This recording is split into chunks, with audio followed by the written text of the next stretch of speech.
This is the last sermon you're going to hear from me about compassion. Okay? We had a nice little neat 4-week series set up, and then we got interrupted by different things, and so here we are today with the final one. And I open this, as I have all of the others, with this greeting: may you be well, may you be happy, may you be safe, may you be healthy, may you live with ease. After visiting one of my doctors a couple weeks ago, it seems like practicing compassion is like a doctor practicing medicine. Way back in 2011, the first time I had issues with an irregular heartbeat, my GP referred me to his favorite cardiology practice. And I know it's sort of silly, but I remember thinking, I don't want to go to a cardiologist who's still practicing.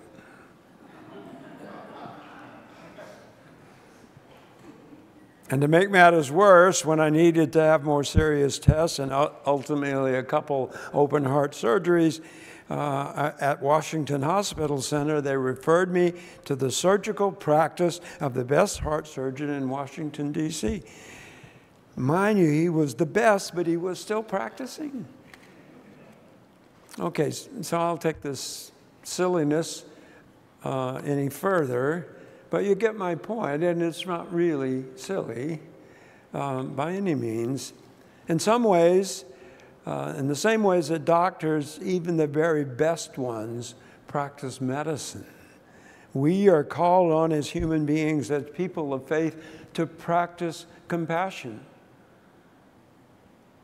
Doctors live out their superb training and apply all of their awesome skills to help us live healthy lives and to overcome disease and illness. In the same way, we are to live out our faith, expressed in acting loving kindness in careful and caring ways all the days of our lives, and to hope all that love and kindness and compassion lead to good, healthy relationships, to good spiritual places in our lives. When my doctor or when my nurse takes my blood pressure, they seem to do it automatically. And there are lots of different ways to take blood pressure in a doctor's practice, but the one I always appreciate the most is the old-fashioned way, where they put a cuff on and they put a stethoscope on their arm and they listen. But some of the doctors I go to, they put that machine that I have at home. It's not always accurate, but they do it when they do it with the cuff on the arm and listening. It's like it's a part of their DNA, as if part of their breathing process. They hear the heart beating at a certain rate in a certain pattern, and they pay attention to the rhythm and the rate or pace and the qualities of our heart, and they know what all that means in terms of what they should conclude about the health of our heart and body. Is this not what we are to do when we encounter our family, our friends, our coworkers, our fellow churchmates here in this congregation, fellow students, people in the grocery store line, our people at that dreaded intersection where some of us have issues with people who are wild and whatever in their driving. Pay attention to them in ways that allow us to hear and see what's going on with them, with the other person, and then treat them in ways that bring health and wholeness and joy to their lives. Paying attention without having to think about it. Think about this now. Don't think about it. It's a sense of paying attention to the other without thinking about it so much. Oh, I see that person looks like they might be sad. I wonder what I should do. Should I say something, or I'll embarrass them, or I'll embarrass myself? You can't imagine how much it can mean to a person if maybe in some subtle way you put a hand on a shoulder or say, "Are you doing okay?" The interesting conversations that come from that question. The Buddhist teacher Daisaku Ikeda says that as we work for the greater good, we build happiness for ourselves and others. That theme is throughout the New Testament and the Bible in general, especially in the little epistles of John, where Jesus talks about abiding. John talks about abiding in our love and our love in God by abiding in us. Maybe that's what Jesus meant in the 7th verse of the Beatitudes, in a translation called The Message, when Jesus says, "You're blessed when you care. At the moment of being careful, you find yourselves cared for." Or, you're blessed when you are compassionate. At the moment of being compassionate, you find yourselves receiving compassion. What did the Dalai Lama say? What you wish to experience, do you remember? Offer to the other. What you wish to experience for yourself, offer to someone else. This may want to be one of those lovely places where the teaching of Buddha and Jesus are in sync together in a way that blesses us, that hopefully inspires us. Now let me say that I think that practicing compassion begins with ourselves. I'm reading a very interesting book right now titled Rest as Resistance. And the author of this book is a seminary graduate and a theologian, person of color, woman of color, who's lived in the grind of life, and she preaches this whole idea of resisting the grind that we all go through and rest, and she's called the Bishop of Napping. Yesterday afternoon, it was nice weather, I sat on our front porch and I opened that book and I read a couple pages and I just laid it on my chest and took a nap.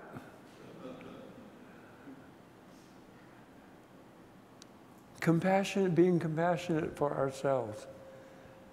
So how do you rest? How do you absolutely do nothing but just let the love of God, the spirit of the people around you touch you and hold you somehow in their care?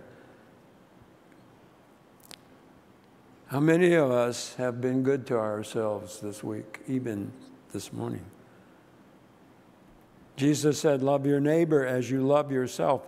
This is not a self-serving, narcissistic egotism. This is truly loving ourselves in ways that then equip us to love others, to practice compassion with others.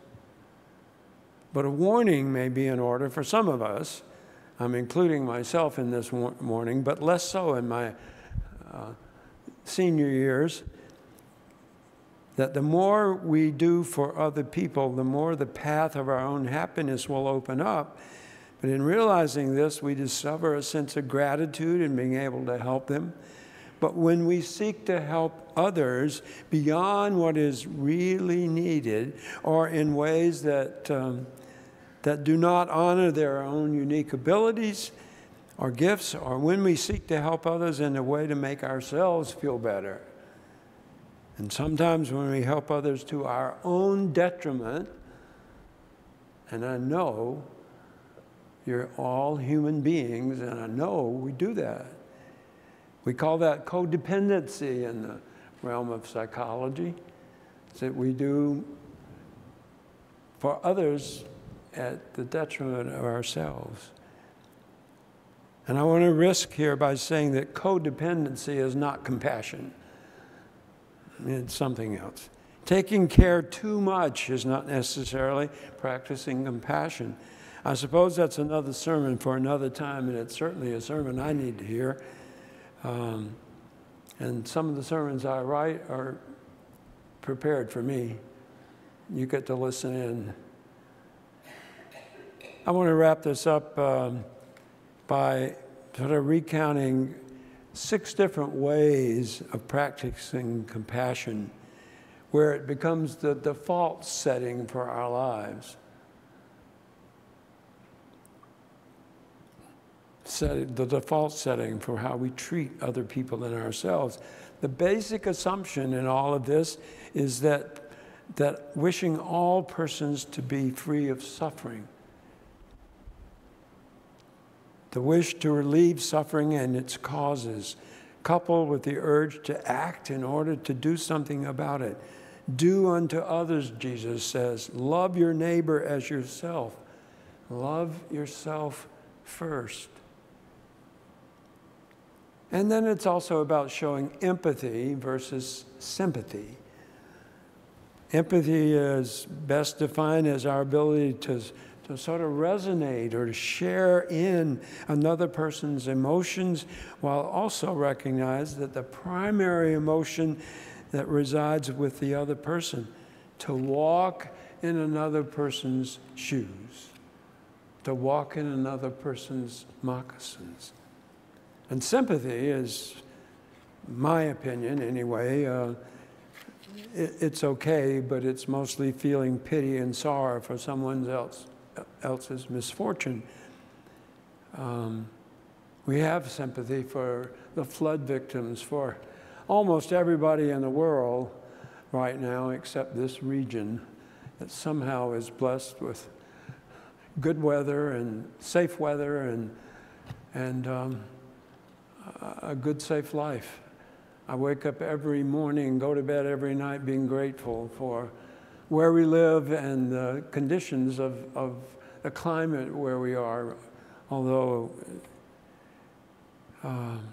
there's a great concern for climate change even here. And thirdly, compassion begins and ends with love. There's no other way to say it. A sense of kindness versus judging others. The Beatitude in the 9th verse, you're blessed when you can show people how to cooperate instead of compete or fight. That's how the Message describes it. That's when you discover who you really are and your place in God's kingdom.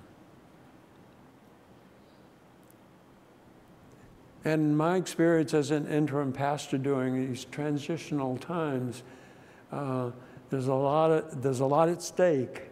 There's a lot of hard decisions that need to be made.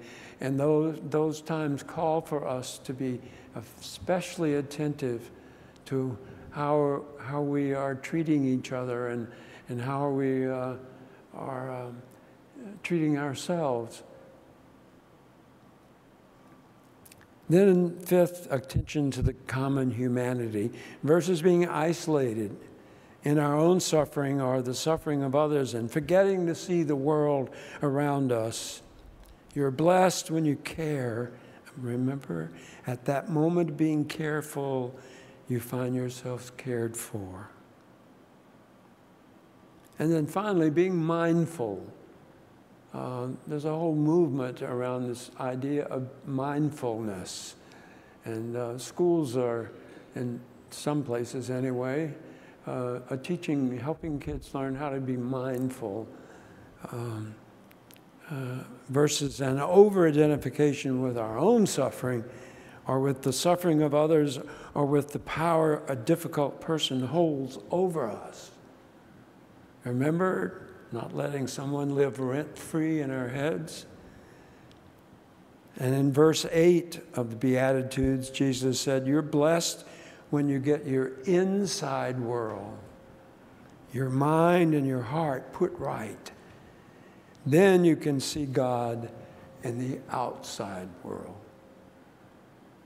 So, starting with ourselves, wishing all people to be free of suffering, living out of empathy for the other, believing and acting on the belief that compassion begins and ends with love, show kindness, not judgment, dedicated to fostering the common good for all humanity, and being mindful of others and acting on what you see and experience.